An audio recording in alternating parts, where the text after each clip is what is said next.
So, pangalawa, elevations. Ano yung elevations? Ito yung vertical na sukat, elevations ng letter A, yung pagdadala ng tubig, ang tawag natin doon ay lift. Kunyari, ang source mo ay ilog. Andito ka ngayon. Gusto mo, itong portion ng ilog na to dadalhin doon sa itaas. So, we need to know what is the elevation. Ganito lang.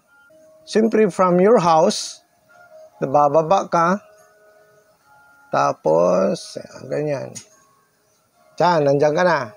Huwag yung pagsukat nyo ng distance, hindi po yan yung lift. Ang lift po yung vertical. No, ito po yung lift. Paano nasusukat ito? Okay? Number 1, GPS. Sa mga cellphone po ngayon, meron na pong nada-download na app from the App Store, no? Na GPS or altimeter. Kung paano gagamitin yan, kapag binuksan mo na yung altimeter na na-install mo sa cellphone nyo, ganito po ang magiging itsura niya. Pwede siyang offline, pwede siyang online. So, dalawang information ang kinukuha po ng altimeter na to na kailangan natin. Ang first information is the elevation. Ito pong naka-red na line. Ang elevation po is expressed in meters above sea level. So, in this case, 10 meters po siya above sea level.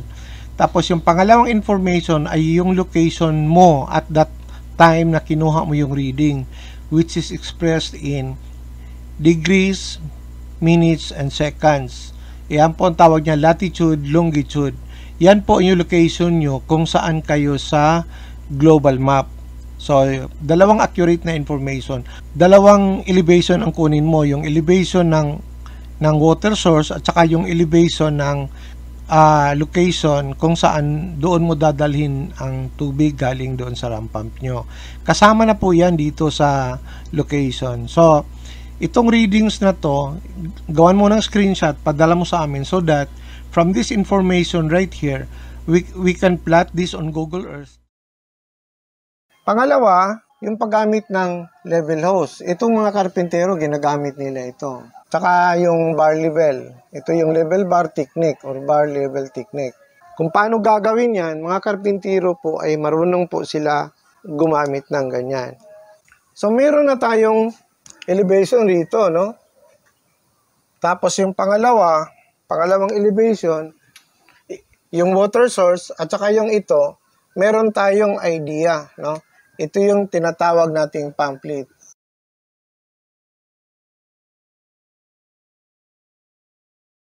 To summarize kung paano ma-determine yung pump lift ay ganito. Kunyari, meron kang bahay dito at meron kang cistern or tangke ng tubig, ano? Meron kang spring dito. Dito mo kukunin yung supply ng tubig para sa iyong ramp pump. Imagine itong red line, horizontal line ito. Tapos itong dito sa itaas naman may horizontal line. Imaginary line lang po yan. So yung pump lift ay yung height ng house at saka itong horizontal line na to. So ito yung tinatawag na pump lift. So kunyari meron ka ng app, altimeter GPS app na na-download from the App Store at na-install mo na. So dito ka magsimula sa bahay nyo, no? Ang reading niya ay 77 meters. That is 77 meters above sea level. Ito po yung sinabi ng GPS altimeter mo. So, ibig sabihin, itong point na to is 77 meters above sea level po yan. Tapos, pupunta ka doon sa spring dito, lakad ka, papunta rito. Tapos, itong point na to, kung saan kukunin mo yung water source mo, ang reading ng altimeter mo ay 67 meters. Ito yung tatawagin nating elevation to. Yung kanina, ito po yung elevation 1. Ito yung delivery point, ito yung water source. Ang formula po nung pump lift ay pump lift equals elevation at the delivery point minus elevation at the water source. So 77 yung delivery point na elevation at saka yung elevation at water source is 67. So ang equation is 77 meters minus 67 meters equals 10 meters. So ito yung pump lift mo.